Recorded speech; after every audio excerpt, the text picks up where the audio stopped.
ہمارے ملک میں بھی ایک سوغات ہے جس کو لوگ انجینئر جہلمی کے نام سے جانتے ہیں. یہ انجینئر جہلمی اس سے 1000 گنا اس مسئلے پہ وہ بہتر ہے. جاوید اختر ملحد ضرور ہے, مسلم غیر مسلم کی بات نہیں کر رہا, مناظرے کے اندر دوڑنے میں وہ یہ اس سے زیادہ بدتر ہے. وہ نہیں بھاگا, وہ چاہے کافر کہہ دیں, ملحد کہہ دیں, تھیسٹ کہہ دیں, جو کہہ دیں, لیکن وہ بندہ ڈٹ کے میدان میں آیا. اس نے نہیں کہا مفتی شمائل کو کہ جاؤ پہلے سارے مسلمانوں سے اپنی نمائندگی لکھوا کے آؤ. یہ ہماری جہلم کی سوغات کہتی ہے اس نے بات کرنی ہے جائے اپنے حلقے سے لکھوا کر, اس نے بات کرنی ہے حلقے سے, اس نے بات کرنی ہے حلقے سے. یہ تو اس سے زیادہ ڈرپوک نکلا ہے. اس سے تو اس کو بھی سیکھنا چاہیے کہ یار وہ تجھ سے اس مسئلے میں تو بہتر نکلا کہ خدا کا انکاری ضرور تھا, لان تان اس کو بھی, جو آپ کہیں جس کی ہونی تھی وہ ہو گئی, لیکن وہ آیا صحیح میدان میں. اس مسئلے میں وہ تم سے بہتر ہے. بسم اللہ الرحمن الرحیم. مفتی عبدالواحد قریشی صاحب نے ایک بار پھر انجینئر محمد علی مرزا کو للکارا ہے. اس سے پہلے مفتی عبدالواحد قریشی صاحب جہلم میں جا کر مرزا کو للکار چکے ہیں, اور مرزا اس وقت فرار ہو گیا تھا. مفتی عبدالواحد قریشی صاحب کا سامنا کرنے کے لیے تیار نہیں ہوا. اس سے پہلے کئی دفعہ مفتی عبدالواحد قریشی صاحب اسے مناظرے کا چیلنج کر چکے ہیں, لیکن مرزا ہمیشہ فرار ہوتا رہا. مفتی عبدالواحد قریشی صاحب کا یہ کہنا کہ جاوید اختر وہ مرزا سے اس معاملے میں بہتر ہے کہ وہ بھاگا تو نہیں نا, سامنے آ کر بیٹھا تو صحیح, بات تو کی نا اس نے. اگرچہ اس پر لان تان ہوئی, لوگوں نے اس کا مذاق اڑایا, لوگوں نے اس کو برا بلا کہا, لیکن وہ بیٹھا, اس نے بات کی.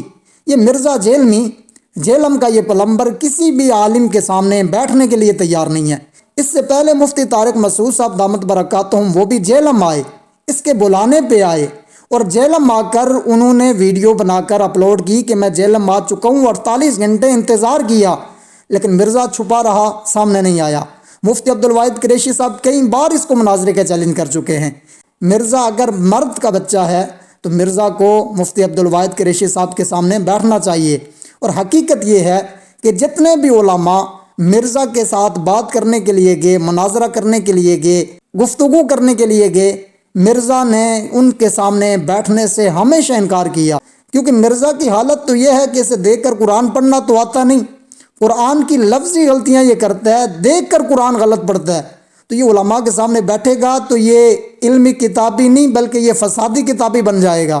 اس لیے یہ علماء کے سامنے بیٹھنے سے ڈرتا ہے. اور مرزا کو جب بھی کوئی عالم چیلنج کرتا ہے تو پھر یہ اس سے لکھوا کے لائیں, اس سے لکھوا کے لائیں, اس سے لکھوا کے لائیں, اس سے لکھوا کے لائیں. وہ بدبخت آدمی تیری حیثیت کیا ہے؟ شیخ الاسلام سے لکھوا کر لائیں, مفتی منیب الرحمان سے لکھوا کر لائیں, ساجد میر صاحب سے لکھوا کے لائیں. یہ اس کے بہانے ہوتے ہیں بچنے کے کہ میں کسی عالم کے سامنے بیٹھوں نہ, کیونکہ جس دن میں بیٹھوں گا وہ علمی دنیا کا مرزا کا وہ آخری دن ہوگا. اس لیے مرزا ہمیشہ علماء کے سامنے بیٹھنے سے کتراتا ہے اور ان کا سامنا کرنے سے ڈرتا ہے.